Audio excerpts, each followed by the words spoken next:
Hello, this is Dr. Bhumik. Welcome to another of my pediatric endocrine and metabolic lecture series.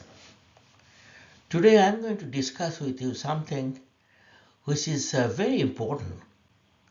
However, this subject is not taught formally by many pediatric endocrinologists or in the lecture format because there are a difference of opinion. And the one that I am talking about today is the management of hypothalamic pituitary adrenal axis suppression. During my practice, I used to get so many questions from pediatricians, from my house staff, is that this patient has been on steroid for like 1 week, 2 weeks or 3 weeks. Now he's going to have a surgery for tonsillectomy or appendectomy. How I give the stress dose. And many a times you will hear the question, this patient has been on a steroid for this particular reason for a long time. How do I reduce the dose? How do I taper the dose? And so each and every individual endocrinologist probably will do it a little bit differently.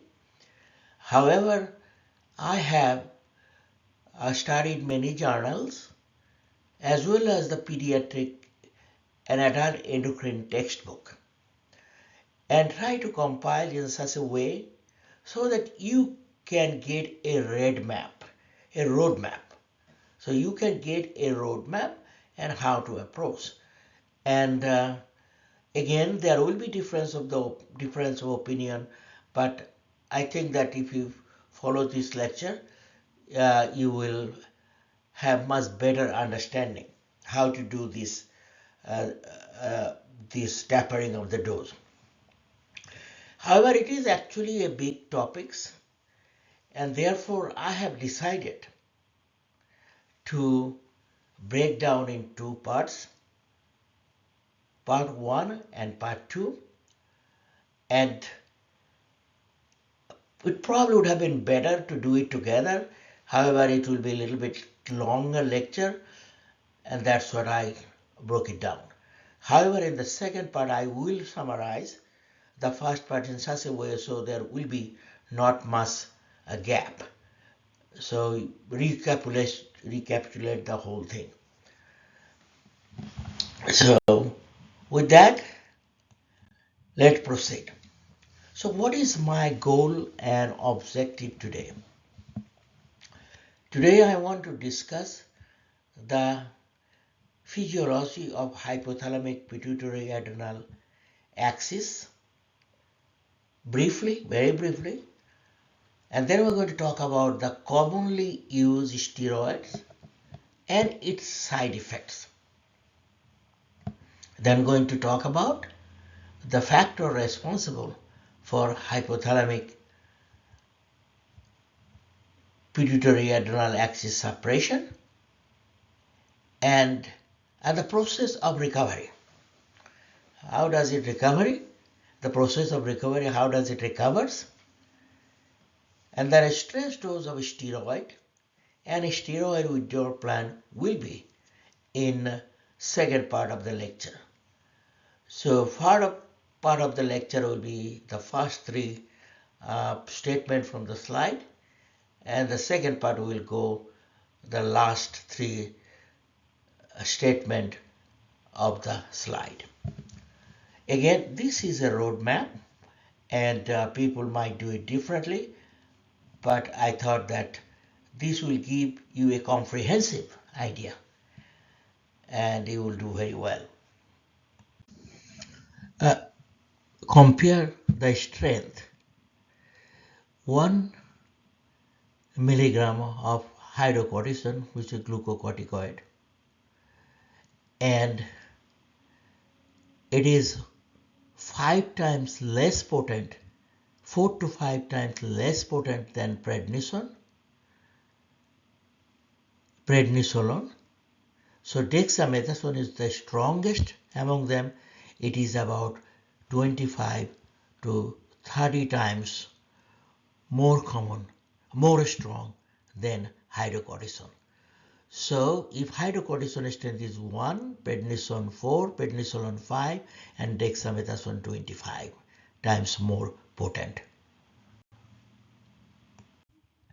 And the commonly pediatric illness for which the steroid has been used for long time and for long-term basis. However, many of them are not as much of a bad problem because many medicine has been changed, many inhaler has come to take care, say for example, asthma. Steroid still is given as a short course when the patient has status asthmaticus or flaring up of the asthma, and that is a small dose for that is a smaller duration, is about like 5 to 7 days mostly, and for that you really don't need to worry. You must not have to do any tapering process.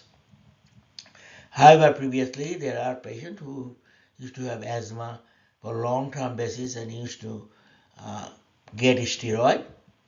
So that's I have put it there just as a as one of the topics which was an old time. Asthma was one of the topics that in the old time we use steroid for a long time. But right now, as I said, it's not as used as much for long-term basis. Nephrotic syndrome, ulcerative colitis, and here the steroid is used longer period of time. Chronic rheumatoid arthritis and many other autoimmune diseases. So, and this is certainly not the only places that it is used, but these are the main pediatric illness use that I have mentioned here. So, if somebody uses steroid for a longer period of time, the most important thing that one would worry about the hypothalamic pituitary adrenal suppression. So one of the common side effects, if you have been using higher dose of steroid for longer period of time, then one get cushingoid obesity. The cushingoid features, and I have discussed this one a little bit elaborately in a Cushing syndrome lecture. Hypertension, osteoporosis, kidney stone, infection poor healing, steroid-induced cataract and diabetes is also known, and growth failure in children. And obviously there are some few things, but these are the major things. It's a common side effect that one need to worry about when somebody has been on steroid for longer period of time. And again, this is the time-honored diagram of hypothalamic pituitary adrenal axis pathway, and here is the hypothalamus secretes CRF, corticotropin releasing factor. Then in the anterior pituitary, where the ACTH is made, and from the ACTH go to the adrenal cortex and produce cortisol. And there is, in my previous lecture, I have said quite a few times that it has a positive and negative effect in terms of what we call feedback. Positive means when the amount is less, there will be more requirement of cortisol. So this will be positive, and when we have plenty of cortisol in the system, and it will send a signal to the hypothalamus and the pituitary, so there will not be more secretion of CRF or ACTH. And so this axis will be suppressed once one is getting supraphysiological doses or pharmacological doses, because we are completely interfering with that axis, and we are giving the cortisol from outside. So stop the mechanism. So, hypothalamic pituitary adrenal suppression, all corticosteroid with anti-inflammatory effect suppresses hypothalamic pituitary adrenal axis. And it is the prolonged exposure, which resulted in adrenal suppression, and if it is used even longer period of time, it will result in adrenal atrophy.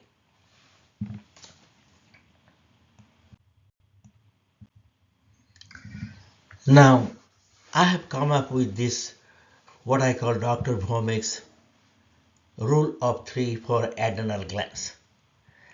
And this is what I thought when I was going through my fellowship program, that how best I can remember. So I came up with these rules of 3 for adrenal glands. Okay, let's go through that slowly and gradually.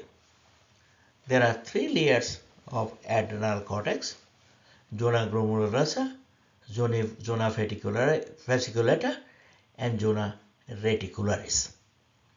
And these 3 layers produce 3 different hormones. Glomerulosa is a mineralocorticoid, fasciculata mostly cortisol, and reticularis mostly adrenal androgen.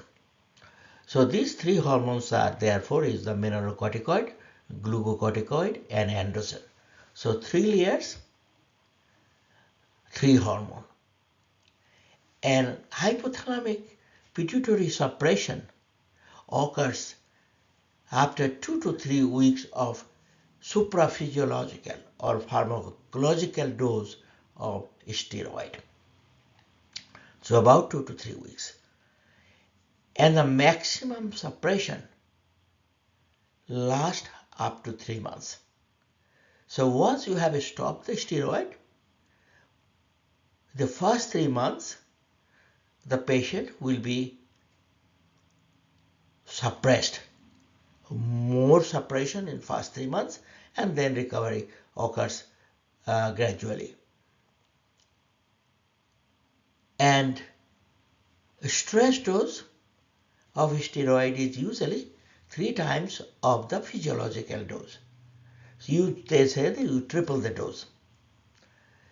And not to forget about adrenal medulla. Adrenal medulla secretes also 3 hormones: epinephrine, norepinephrine, and dopamine. And the dopamine comes from the thyroid. So there is a 3 hormone also come from adrenal gland, adrenal medulla. Sorry. So who is at risk for hypothalamic pituitary adrenal axis suppression? Well, as I said, that there is no single correct answer. And as I said, that what I will try to delineate in my talk is to give you a roadmap. And so we know this, the degree of hypothalamic pituitary adrenal axis suppression depends upon several factors. Let's look at them. Length of therapy, then dose of steroids, timing of administration, and the type of steroids we have been using, and the route of administration. So these are the factors that one need to take into account. So let's talk about the length of the therapy. And you will have a less suppression with the oral route. And if somebody give the same dose by parenterally, probably it will suppress a little bit more. And one had to use a supraphysiological or pharmacological dose. Duration of the high dose is again less than 14 days. The recovery occurs within few days after the discontinuation of steroid. The high dose above 14 days result in hypothalamic pituitary adrenal axis suppression. So again, these are some general rule about the length of therapy. But let's talk a little bit about dose and timing and the types of steroids. Well, again, I found a little bit different in different places, but I thought what I have put right here will serve your purpose, and you will do very well just by following this teaching. Higher the dose, greater the suppression. Obviously, nobody is going to argue about that. If you divide the dose, instead of one time, if you divide the dose throughout the day, there will be more suppression. Again, once a dose in the morning of short-acting steroid will result in minimal suppression and will have fewer side effects. So like a hydrocortisone or cortisol, one dose in the morning, or prednisone, one dose in the morning is much better option than dividing the dose throughout the day. And obviously, long-acting steroid, rather decadron, dexamethasone, this will result in more suppression. And long-acting steroid is also given intra-articularly, that means inside the joint space and the vertebral space for different kind of rheumatoid disease, and so that actually will give you more suppression. Now, what I found about the route of administration is parenteral route result more suppression. Depot injection, like as I said, it is given inside the joint, result in more suppression because those are long-acting steroid. And topical application like retention enema and may also suppress ACTH release, but that suppression will not anywhere to the extent that one will get from the parenteral therapy. Now, the aerosol route, like is controversial and probably minimal suppression and minimal side effect. So, how much steroid one need to have, or how much steroid will cause the adrenal suppression? Well, as I went back and looked at that, the adrenal suppression and its withdrawal really has not changed that much. The concept or how to do it has not changed that much for a long time. So I found that this one is pretty much accepted. The people believe that if any patient who has received supraphysiological or pharmacological dose is capable of elevating the plasma concentration throughout the day for 2 to 3 weeks or more, may have adrenal suppression, and one should assume so until proven otherwise. So if somebody has received more than supraphysiological dose or pharmacological dose over 2 to 3 weeks or a month, I saw few of the articles, they said for 1 month still you are in pretty good shape, but if you go up to 1 month, and their adrenal suppression should be assumed until proven otherwise. So how you prove otherwise adrenal suppression, this will be discussed in the part 2 of my lecture. So again in the part 2 I will discuss that how to taper the dose from supraphysiological dose to regular dose, and that will be more informational. But I'm going to stop it here today, and I'll see you soon with the part 2 of the lecture of hypothalamic pituitary adrenal suppression. Thank you very much.